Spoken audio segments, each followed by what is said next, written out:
अस्सलाम वालेकुम नाज़रीन, आप सब से गुजारिश है कि मेरे चैनल को सब्सक्राइब करें। बहुत शुक्रिया। बिस्मिल्लाहिर्रहमानिर्रहीम। एक दफ़ा का ज़िक्र है कि किसी जगह एक ऐसा आदमी रहता था जो ख़ुद को अक़ल कुल तस्वर करता था।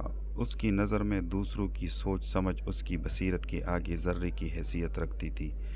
एक रोज़ वो आदमी एक जंगल से गुज़रा। उसकी नज़र एक ऐसे मोर पर पड़ी जो अपने परों को ख़ुद ही अपनी चोंच से नोच नोच कर फेंक रहा था।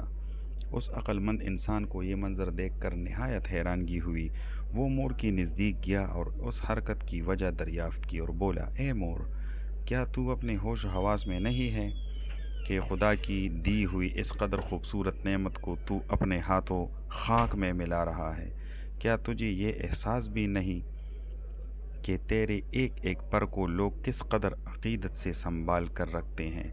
क़ारी उसे कुरान में रखता है, फिर तेरी नाज़ुक परों की पंछियाँ बनाकर बतौर शिफा झलने का काम आती है। तू अपने खालिक की इस शाहकार मुसव्विरी से ना आशना है, या तेरे दिमाग में अज़ खुद अपनी वज़ा क़ता तरतीब देने का गुरूर समाया है? मोर ने जब उस आदमी की कलमात सुने तो पहले उसका सरता पैर जायज़ा लिया और फिर चीख चीख कर रोने लगा। उस रोने में ऐसा दर्द और ऐसी तासीर थी कि फूल पौधे चरिंद परिंद जिसने भी उसकी आह फ़गां सुनी उसकी आंख नम हो गई। वो दानिश्वर ये माजरा देख कर दिल ही दिल में बेहद शर्मिंदा हुआ कि ख्वामखा इस मोर पर तनकीद की तीर चलाए। वो तो बेचारा पहले ही छलनी दिल लिए हुए हैं। काश वो मोर के आंसू की ज़ुबान समझ सकता। उसके हर आंसू में हज़ार जवाब पोशीदा थे, लेकिन वो आंसू की कीमत से बेबहरा इंसान उनकी वक़्त को क्या जान सकता। आखिर जब मोर खूब रोद हो चुका तो उस दानिश्वर से यूँ मुखातिब हुआ, ए ना समझ इंसान, अफसोस सद अफसोस, तेरा वजदान तेरी समझ अभी तक ज़ाहिर की खूबियों में गिरफ़्तार है। तू मुझे बेवकूफ़ और कमअक़ल और नाशुक्रा ठहराने पर तुला है। तेरी अक़ल में क्या ये बात नहीं आती कि मेरे परों की खूबसूरती ही मेरी आज़ादी और मेरी बक़ा की दुश्मन है?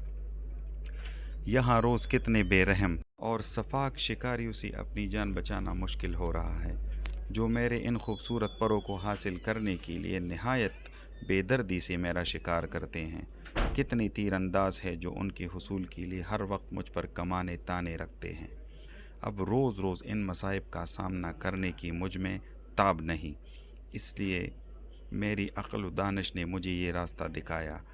ये शिकारी मेरे लिए नहीं बल्कि इन हसीन व जमील परों की हुसूल के लिए कोशां हैं और ताक में बैठे हैं कि कब मैं इनके तीरों का शिकार हूँ और कब वो गौहर मकसूद हासिल करे।